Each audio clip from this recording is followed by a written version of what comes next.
Avis vascular centre మన దేశంలోనే the best varicose vein hospital. మళ్ళీ తీసుకొని వచ్చిన శకలక్క శంకర్ అన్న, ఆయన చూస్తే మీకు ఏమనిపిస్తుంది అన్న? ఈ టైంలో మీరు ఆయన గురించి ఎప్పుడైనా ఆలోచిస్తారా? అంటే కొద్దిగా బాధపడ్డా. అతని వల్ల నేను ఇంత పేరు వచ్చింది, ఏదో అతని పుణ్యమాని ఈరోజు ఈ నవ్వుల ప్రపంచంలో నాకంటూ నా ఫ్యామిలీకంటూ బోల్డ్ అంత ఆనందం కలిగింది. బట్ అతను ఎక్కడో ఏమైందో తెలియదు కానీ ఈరోజు అతని స్థితి ఇది కాదు. చాలా పెద్ద పొజిషన్లో ఉండాల్సినవాడు. నేను ఆయన దగ్గర టీంలో ఉన్నప్పుడే నన్నే అడిగారు చాలామంది కాలేజీ వాళ్ళు, అప్పారావు గారు చెప్పండి మీ టీం లీడర్కి మేము 50,000 ఇస్తాం, ఫ్లైట్ ఇస్తాం, స్టార్ హోటల్ ఇస్తాం, మా శ్రీకాకుళంలోనూ కాలేజీకి రమ్మానండి. ఏమీ లేదు, ఒక హాయ్ చెప్పి బాయ్ చెప్పి కొద్దిసేపు ఉండి ఆ డబ్బులు పట్టుకెళ్ళిపోమను. వెళ్ళి అబ్బాయి వద్దు బాబాయ్ మనదంతా సినిమా, జబర్దస్త్ అయిపోయిందో సినిమా ఏమందంటాడు. అలా చేస్తుంటే ఈ రోజున బోల్డ్ డబ్బులు ఈవెంట్ల వల్లే సంపాదించేవాడు. అంటే సినిమాలు నమ్ముకుని అలాగ అయిపోయాడు. సినిమాని నమ్ముకోను కాదు కానీ సినిమా మేము ఎన్ని సినిమాలు శివ, బెంగాల్ టైగర్స్, తర్వాత ఏమో నాయక్ అనే సినిమా రామ్ చరణ్ గారు, ఇక్కడ ఒక స్కిట్ చేసుకొని మొత్తం టీం అంతా అతని కారులో వెళ్ళిపోయేవాళ్ళం. అక్కడ షూటింగ్లు అంటే ఫస్ట్ స్కిట్ అయిపోతే మళ్ళీ ఆరో స్కిట్ వచ్చేటప్పుడు చాలా టైం పడుతుంది. అవును కదా. అక్కడికి వెళ్ళి అక్కడ ఒక పక్క షూటింగ్ అయితే మిగతా మేము ప్రాక్టీస్ చేసి అతను మళ్ళీ గ్యాప్లో వస్తే మళ్ళీ అతనితో మాట్లాడుకొని అది అయిపోయిన వెంటనే అక్కడ ప్యాకప్ చెప్తే మళ్ళీ ఇక్కడికి వచ్చి సెకండ్ స్కిట్కి ఎక్కేవాళ్ళం. మళ్ళీ జడ్జిమెంట్ టైంకి వచ్చేసేవాళ్ళం. సెకండ్ స్కిట్ అలా బెంగాల్ టైగర్స్ అక్కడే తీసుకెళ్ళిపోయేవాడు. రామోజీ ఫిల్మ్ సిటీ తీసుకెళ్ళి అక్కడే ప్రాక్టీస్ చేయించేవాడు. అబ్బో చాలా గొప్ప. కానీ అతని వల్ల సినిమాల మీద సినిమాలు పడిపోయి అలాగ ఇంకా అతను చెప్పలేక నేను మానేస్తున్నానంటే ఇంకా నాగబాబు గారు కూడా కొద్దిగా బాధపడ్డారు. అతనే కాదు అందరూ బాధపడ్డారు. నువ్వు జబర్దస్తే కదా నీకు ఇంత పేరు వచ్చింది, ఎవరో తెలియదు, జబర్దస్త్ వల్ల పేరు వచ్చింది, నీకు సినిమా ఇండస్ట్రీలో బోల్డ్ అంత స్పాన్ ఉంది, పెద్ద పెద్ద డైరెక్టర్లు అతను తెలియలేని డైరెక్టర్లే లేరు. నల్లమలుపు బుజ్జి గారి ఆఫీసులో ఆయన వర్క్ చేసిన దగ్గర నుంచి అందరికీ తెలుసు. తర్వాత ఎక్కడో అతను సినిమా హీరో అయ్యాడు.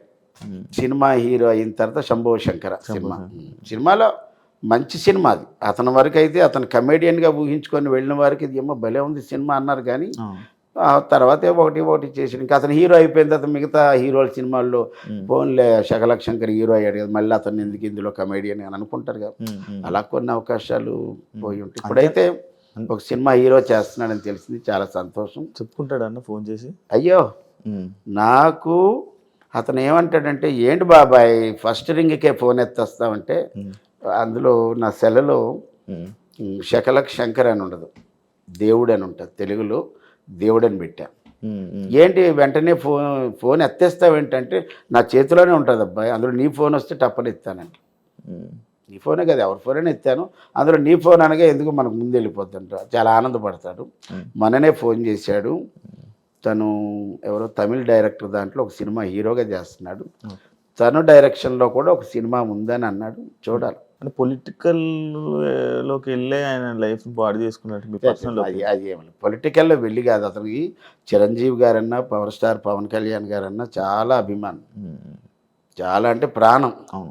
ఎవరు పవన్ కళ్యాణ్ గారు శివుడు ఫోటో వేయలే, శకలక్ శంకరు ఆన్ స్టేజ్ జబర్దస్త్ స్టేజ్లో వేసాడు.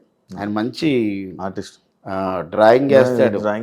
తర్వాత ఏమో మంచి స్టోరీ బోర్డ్ చేస్తాడు. అతని దగ్గర చాలా టాలెంట్ ఉన్నాయి, మల్టీ టాలెంట్. అవసరమైతే పాట కూడా పాడతాడు, డ్యాన్స్ అయితే ఎరగదీస్తాడు. బాగున్నాడు. మొన్ననే కలిశాను, అంత హ్యాపీ. అన్న మీరు అప్పుడప్పుడు పొలిటికల్ కాన్వే అంటే లైక్ వాళ్ళందరికీ సపోర్ట్ చేయడానికి, లీడర్కి సపోర్ట్ చేయడానికి వెళ్తూ ఉంటారన్న? నేను జనసేనకు మాత్రమే సపోర్ట్ చేశాను. అది మా అనకాపల్లి ప్రస్తుత ఎమ్మెల్యే కొనతాల రామకృష్ణ గారికి సపోర్ట్ చేశాను. కొనతాల రామకృష్ణ గారి అల్లుడు గారు ఇప్పుడు జనసేన కన్వీనర్ అనుకుంటా, ఆయన రామకృష్ణ గారు, రామ్జీ అంటారు. వాళ్ళ బ్రదరే ఈ చిన్ని కృష్ణ. Okay okay. చిన్ని కృష్ణ వాళ్ళ అన్నయ్య కొనతాల రామకృష్ణ గారు అల్లుడు. Okay okay. ఒకప్పుడు రాజశేఖర రెడ్డి గారి దగ్గర ఎక్సైజ్ మినిస్టర్ అవన్నీ చేశాడు కొనతాల రామకృష్ణ గారు. ఆయనకి నేనేమన్నానంటే చిన్ని కృష్ణ గారు ఎవరు నన్ను అడగల, వచ్చి మీరు కూడా క్యాన్వాస్ చేయండి అందరూ వస్తున్నారని అని అడగల. నేనే చిన్ని గారు రామకృష్ణ గారు అంటే నాకు అభిమానం. ఎప్పుడు ఆయన కలవలేదు కానీ ఆయన పుట్టినరోజుకి ఒకసారి ఎప్పుడో చిన్ని కృష్ణ గారు పిలిస్తే వెళ్ళి సెలబ్రేట్ చేసి వచ్చాం.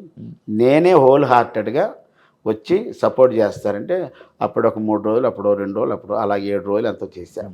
అంటే నార్మల్గా జబర్దస్త్ ఆర్టిస్టులు ఇలా వెళ్తూ ఉంటారు, డబ్బులు కూడా వెళ్తూ ఉంటారు ఈ సపోర్టింగ్కి అని నేను విన్నది ఉంది. అందుకు అలాగనే ఏమైనా వెళ్తూ ఉంటారా? అలాగే ఎందుకు వెళ్ళడం అని? నేనైతే ఆయనకే సపోర్ట్ చేశాను. ఉమ్, ఉమ్, అంటే మన ప్రొఫెషన్లో అన్ని పార్టీలకు మేము వెళ్తాం. అవును. ఇప్పుడు నేను జనసేనకు సపోర్ట్ చేసినా ఎక్కడో వేరే పార్టీ వాళ్ళు ఏమండి మా వాళ్ళు సర్పంచ్గా నిలబడుతున్నారండి, ఎమ్మెల్యేగా నిలబడుతున్నారంటే మన ప్రొఫెషన్ ఏంటి?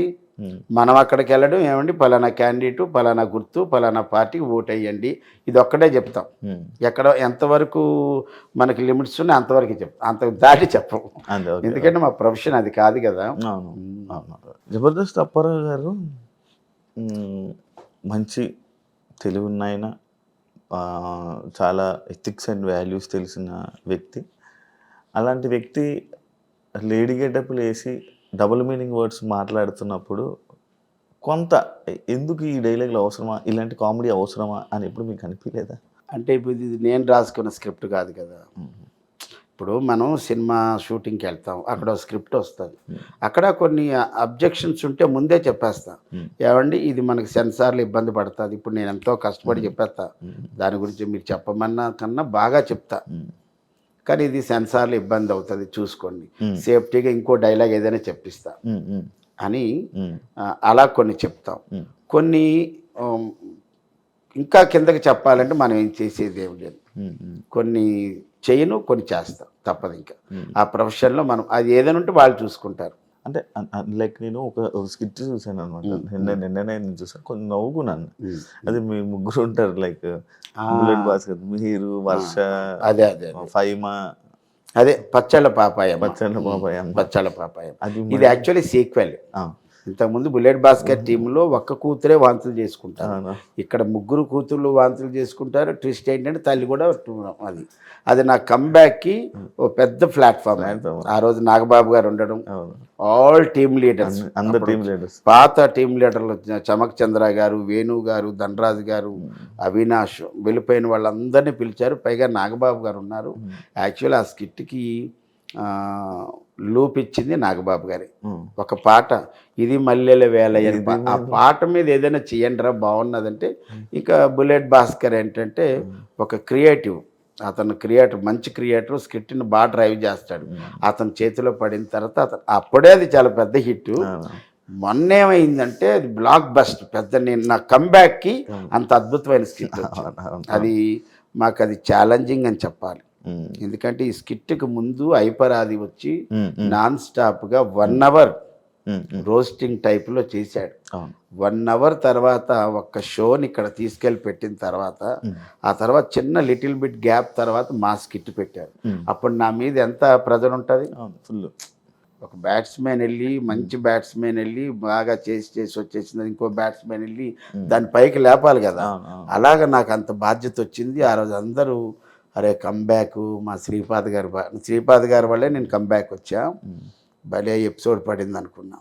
ఇప్పటికీ ఎక్కడికి వెళ్ళినా విలేజెస్కి వెళ్తే ఏమంటే మీ పచ్చళ్ళ పాపాయమ్మ బాగుందండి, ఆవకాయ బద్ద అయితే వచ్చి నాగబాబు గారు తిన్నారు, ఇవి అంటే మనకు ఆనందం వస్తుంది.